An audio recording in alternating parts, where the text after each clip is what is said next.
এই যে বন্ধুরা, আজকে বাগানে চলে এসেছি চানটা করে ফুলগুলো তুলতে। ফুল মোটামুটি তোলা হয়ে গেছে। এখন শীতকালে না খুব কম ফুল হয়। গাঁদা ফুলগুলো না সব পোকায়, দেখুন কীরকম কুঁড়ি এসছে, দেখা বাবা একটু, সব পোকায় খেয়ে নিচ্ছে, পোকায় খেয়ে নিচ্ছে। আর এটা না পাথরকুচি গাছ, এটা খেলে জানিস বলু লিভারের পক্ষে খুব ভালো। চ তুলে নিয়ে যাই, খাবি।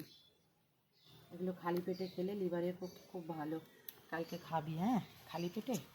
তাই না? একটু জানাবেন তো যদি কেউ জেনে থাকেন। এই পাথরকুচি পাতা খেলে লিভারের পক্ষে নাকি খুব ভালো শুনেছি।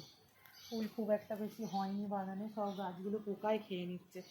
লঙ্কা গাছগুলো এটা দেখা বাবা, এই লঙ্কা গাছ, এই যে ফুল লঙ্কা হয়েছে, এই যে একটা ফুল লঙ্কা, খুব ঝাল, সব ফুল ধরেছে, ছোট্ট ছোট্ট লঙ্কা ধরেছে, এখনো হয়নি, ছোট্ট ছোট্ট লঙ্কা ধরেছে, হবে।